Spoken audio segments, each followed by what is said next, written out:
Another child was asking me the other day that when we refer to God, how is it that, like in some traditions, God is called a personal God, and what is your feeling behind that?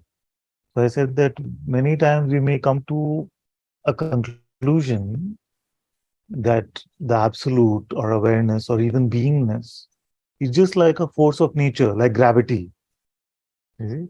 Just like we've discovered this force within us, but we cannot relate to it, we cannot bow our head down to it, we cannot pray to it, we cannot be in service to it or devoted to it.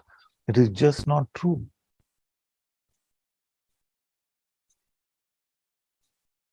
You see? That does not mean that you're discovering something personal as we define it to be personal, that means individual, but it is not a force of nature like gravity or electricity or magnetism.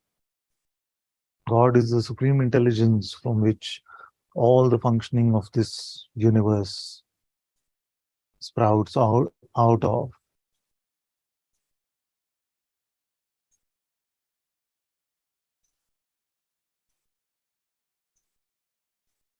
And therefore, we can trust that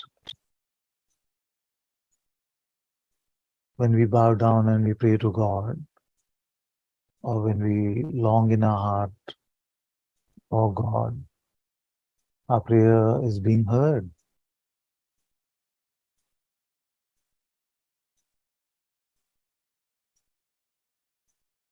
We don't need to do this by ourselves.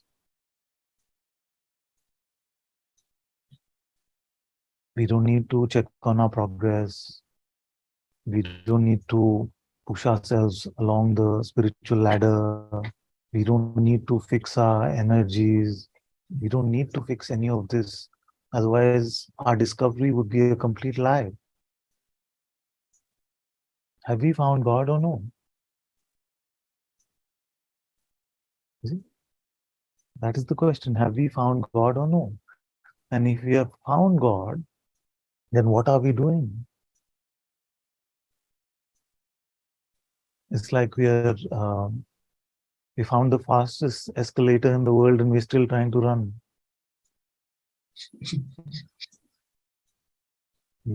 Or we have not found God's presence, or we don't have faith that this is God's presence. You see? You see? And how to come to God's presence is to be empty to yourself, die to yourself inwardly. Everything else is just a way to get there. Self-inquiry, our surrender, our prayer, our devotional singing, our yogic practices, everything is a way to come to an emptiness so that God's presence can be palpably discovered, recognized. And you recognize that in the palpable vibration of God's light, there is an unbounded being which is recognized beyond perception. All that is needed is your emptiness. Mhm.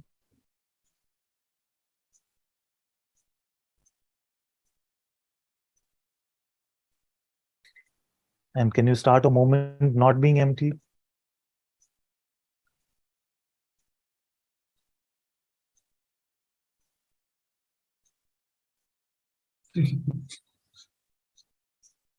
Start a moment being full of something. Be full now. Yeah. At one moment. You see? So God is already given us, already empty.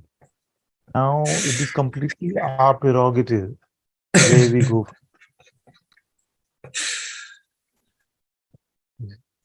It is our prerogative to operate as a limited me or to be empty. That is the only prerogative that we have. To take up the false me using whatever pretext, it may sound very true and humble, and the narrative may have the hooks of a true story, but none of it is real. Only God's light is reality.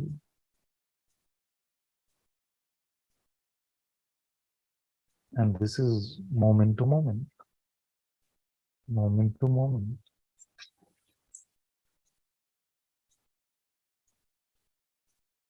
See? So we have to stop being somebody, anybody, including a spiritual somebody.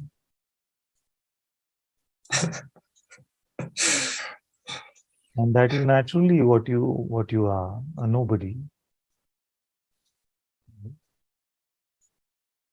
Naturally a nobody. And that is not bad news. To the ego, it sounds like an insult. But actually, it is the greatest gift because you are no body.